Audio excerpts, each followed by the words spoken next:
Hey guys, stay tuned. I'm going to show you how I made this really cute Halloween card. And also too, check out my description. Where I got the inspiration for this card is by Ken's Creations, and a link to that is in my description. And also too, don't forget to give this a big thumbs up. That helps spread this video across YouTube land. And also too, thank you guys for watching. Okay guys, so welcome for another episode. I'm going to do another Halloween card, and the base here, the card base, I used my Cricut to cut it, and I made this card base. I also have this envelope here, and if you're part of my Facebook group, Daniel's Crafts, so search groups on Facebook for that. These files are in there. I know it's a very basic card, but some people like already a card made out, and this is a 5x7 card base, and this will, like I said, the envelope will fit it.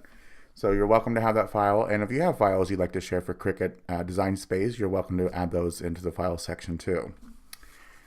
So I already have it score it for me, so it makes it easy. Just fold along the score lines, and they'll show up as you fold.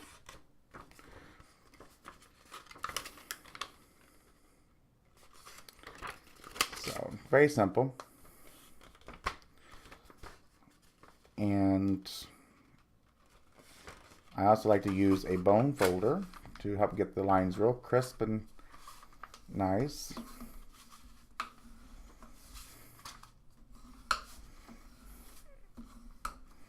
There we go. So there's your envelope. Same thing for the card base. When you start to fold, the score line will show up. Make sure it's good and even.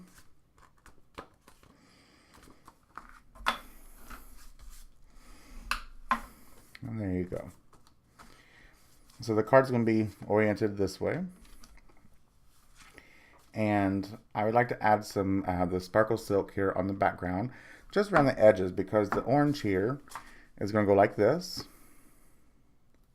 And the brown will go on top of here like this. So you just need to go right around the edges. Make sure it's shook up real well. And I love this stuff. It's by Fun Stamper's Journey. And it's color silk, and this is the silver. So it kind of gives it the appearance of a night sparkly sky is what we're trying to do. I already have my craft mat down here because this stuff is kind of messy. And this design for this card I'm going to do comes from Ken Hess. He has his own YouTube channel, and it's down in the description. He did this card last week, and I fell in love with it, so I had to try to mimic it as best I could.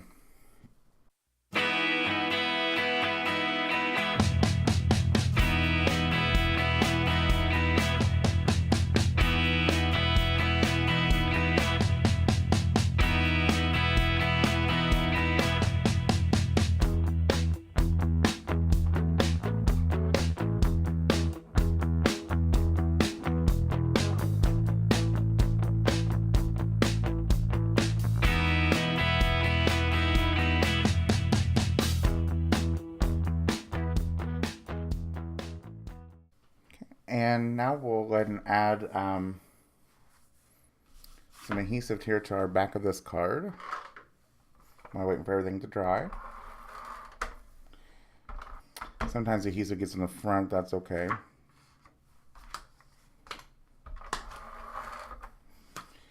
Okay, so that part's done. So what we want to do real quick while it's still drying is get your acrylic block, and I'm using a small one here.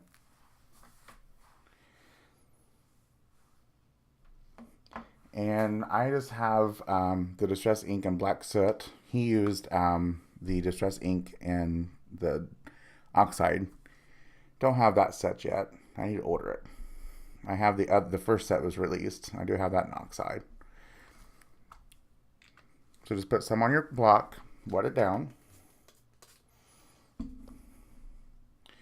I like to mix it, just make sure it mixes pretty well with everything. And then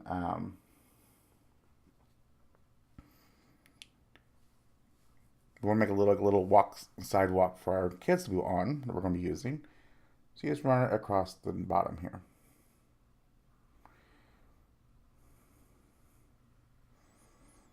I learned this technique from Ken on his channel. I loved it, so I had to mimic it myself.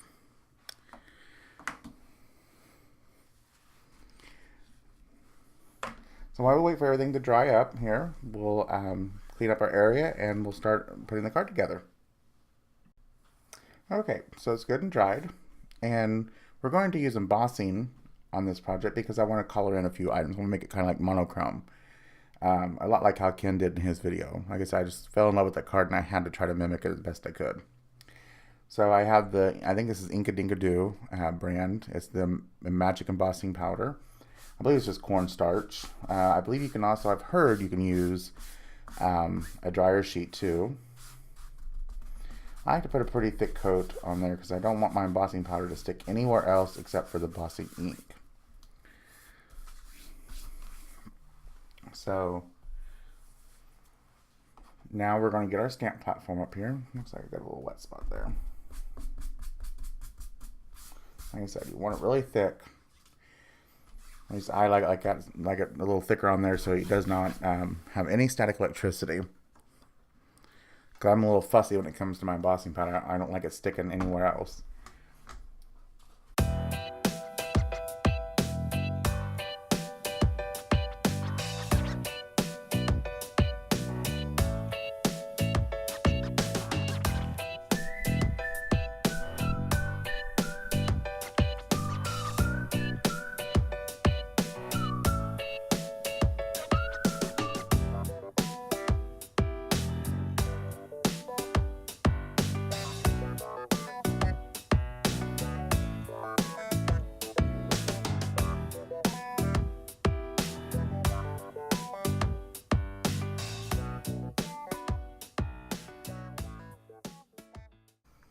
And I also like to have a scrap piece of paper down.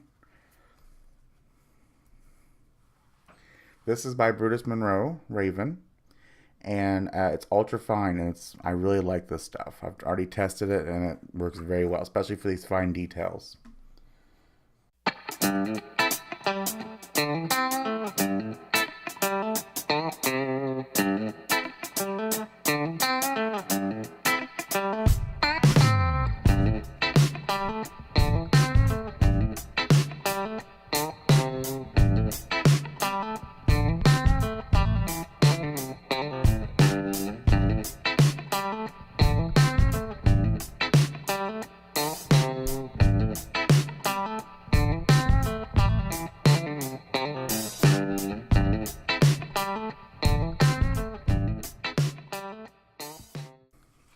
Okay, so you've seen there, I like to flip them over. I've always found if you do that a little bit, especially on the thinner weight cardstock, helps it kind of flatten out a little bit.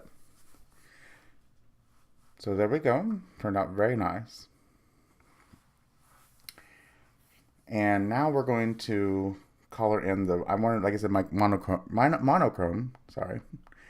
So we, oh, I missed one little spot here. How you can always tell if it's shiny, it's been embossed, but if it's got a dull look still, it's not. I missed one little spot.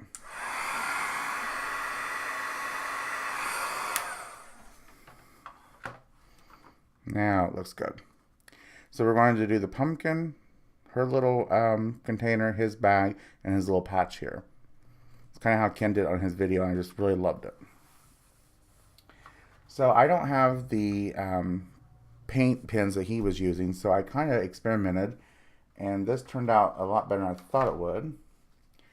So let's get your acrylic block. I'm going to be using Ripe Persimmon in the regular Distress ink. I also have the Distress Oxide in the Spice Marmalade. So use this one first.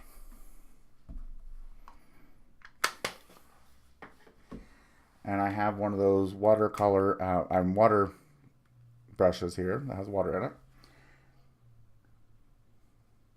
What you'll see will happen if you use only the oxide for this, it gets too pale.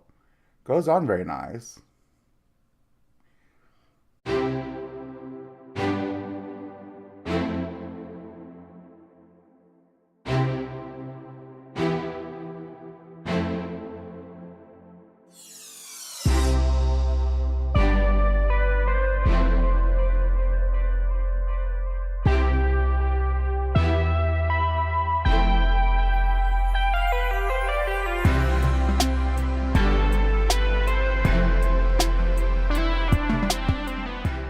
Okay, so as you guys see here, as it's drying, it's washing away. It's like getting that really washed out look, which is the oxide ink. So what I found out, if I mix that and then mix some of the distress ink, it will still get that washed out look, but it'll make it a lot brighter of an orange, so it'll stand out more.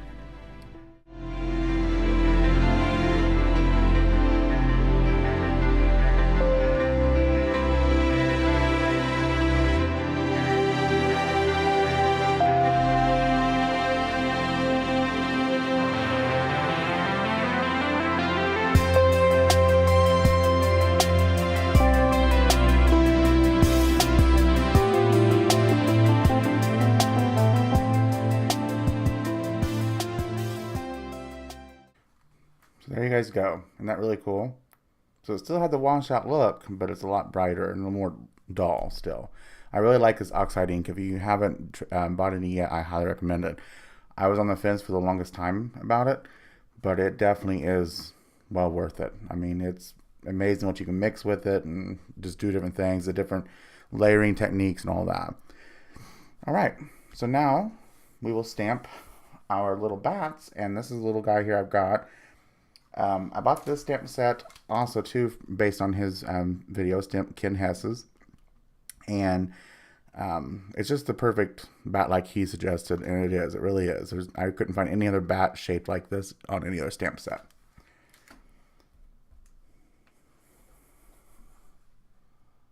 So we'll use my regular black ink I like to use.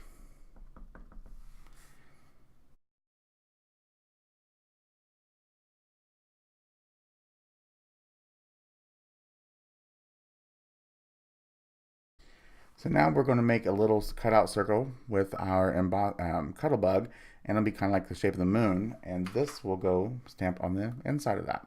So we'll be right back.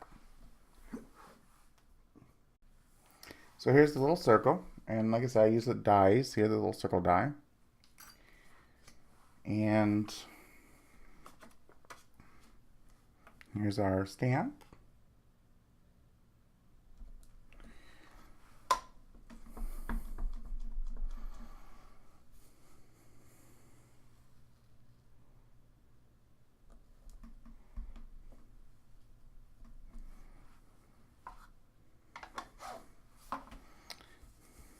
I love this stamp. It looks like little trees.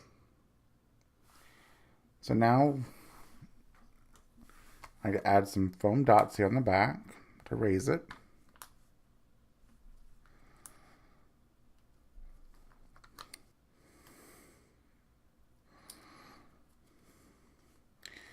Okay, so we're going to put it right here.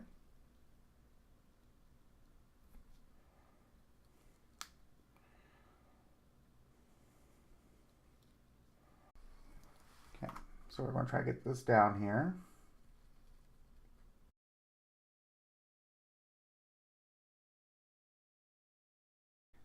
And now we're going to work on the sentiment real quick. I'm going to emboss on that too.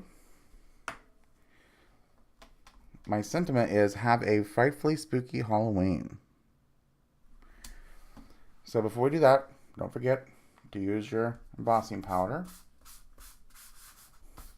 On black paper, it does kind of leave a residue, but I'm okay with that because I'm going to show you what I'm going to do. So ink it up real well.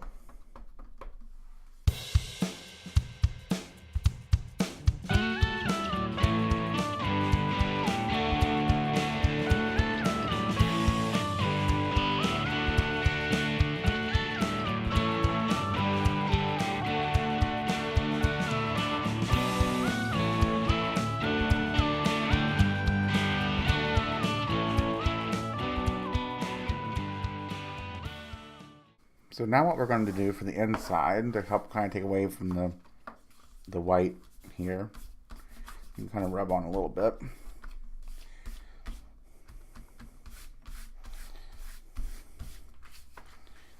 Is now I just use something, you gotta find something to kind of cover your stamp there. So alcohol pad works for me. And I want to add some more sparkle silk, but I'm going to add some orange. And make sure it's shook up real well.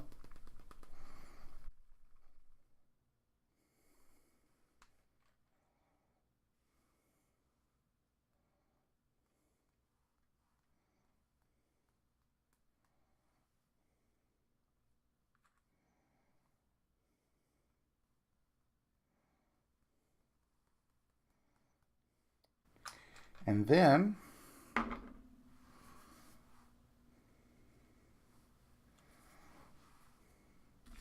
we'll let this dry real well. While I work on that, we'll finish getting our card here, envelope, all done up.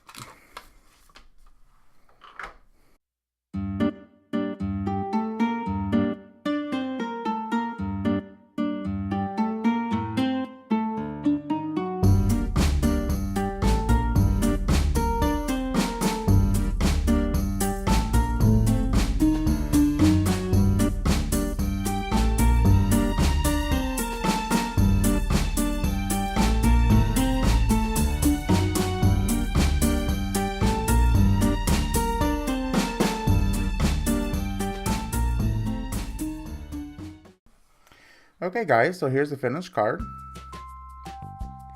And I also added an extra bat stamp there because I realized it was kind of a bare area there.